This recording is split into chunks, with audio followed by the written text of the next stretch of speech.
Praise Lord. Hosting the arc दिन 55 में आपका स्वागत है। ओबेदेदोम की घर की यात्रा में आज हम एक बहुत ही गहरे सिद्धांत को समझने का प्रयास करेंगे। परमेश्वर एक घर में जो स्थापित करता है वह आगे चलकर एक नगर को प्रभावित कर सकता है। जब संदूक ओबेदेदोम के घर में आया तो शुरुआत केवल एक घर से हुई थी। वहां कोई बड़ा मंच नहीं था, कोई सार्वजनिक घोषणा नहीं हुई, कोई भीड़ वहां पे नहीं थी। सिर्फ एक घर था जिसने परमेश्वर की उपस्थिति को सम्मान देने का निर्णय लिया।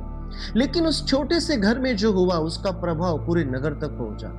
हमें यह समझना होगा कि परमेश्वर अक्सर बड़े आंदोलनों की शुरुआत छोटे लेकिन विश्वास योग्य घर से करता है। सबसे पहली बात हम समझेंगे कि निजी विश्वास योग्यता से सार्वजनिक प्रभाव आता है। संदूक पहले ओबेदेदोम के घर में आया।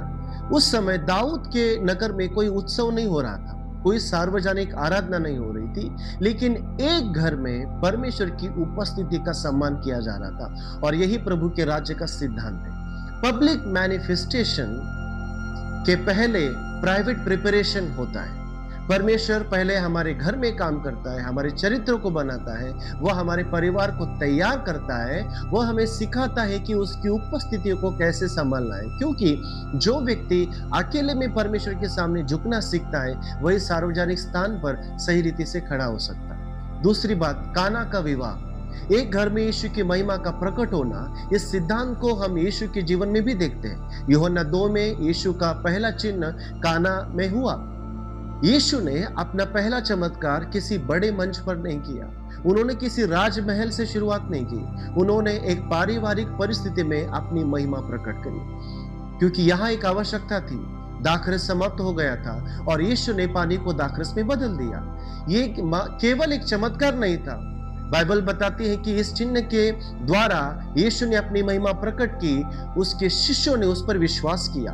एक घर की परिस्थिति ने परमेश्वर की महिमा को प्रकट करने का स्थान बनाया। यह हमको सिखाता है कि आपका घर परमेश्वर के लिए छोटा स्थान नहीं है। आपकी पारिवारिक परिस्थितियां परमेश्वर के उद्देश्य के लिए महत्वहीन नहीं है। जहां कमी है वहां परमेश्वर प्रबंध करता है, जहां आवश्यकता है वहां परमेश्वर हस्तक्षेप कर सकता है। घर केवल रहने की जगह नहीं है, घर केवल एक पता नहीं है, घर एक जिम्मेदारी है। हमारा घर प्रार्थना का स्थान बन सकता है, वचन सीखने का स्थान बन सकता है, आराधना का स्थान बन सकता है, क्षमा और प्रेम का वातावरण बन सकता है। अगली पीढ़ी को परमेश्वर के मार्ग में तैयार करने की जगह बन सकती है, क्योंकि अगली पीढ़ी केवल चर्च में नहीं बनती, वह घर में बनती है। बच्चे केवल हमारी बातें नहीं सुनते, वे हमारे जीवन को देखते हैं।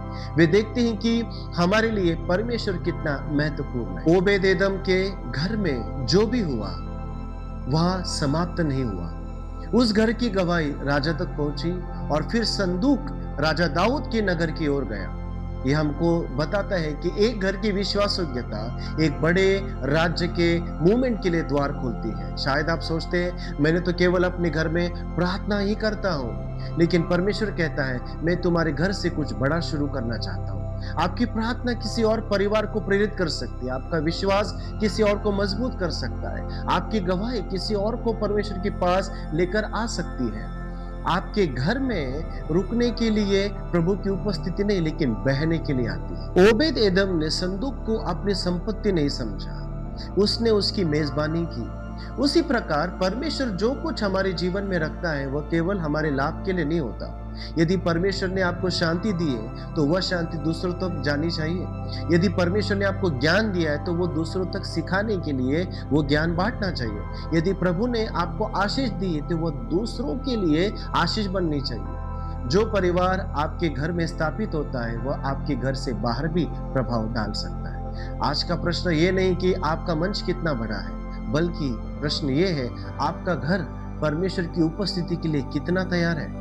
परमेश्वर केवल बड़े मंचों को नहीं खोजता है, वह ऐसे घरों को खोज रहा है जहां पे प्रार्थना हो, वचन हो, आराधना हो, विश्वास हो और उसकी उपस्थिति का सम्मान हो। क्योंकि एक तैयार किया गया घर प्रभावित परिवार बन सकता है। एक प्रभावित घर एक समुदाय को बदल सकता है और एक बदला हुआ समुदाय नगर को प्रभावित कर सकता है। From one house to city, एक घर से नगर तक परमेश्वर के उद्देश्य को हम आगे बढ़ा सकते हैं। प्रभु आज आपको अनुग्रह दे। आमीन।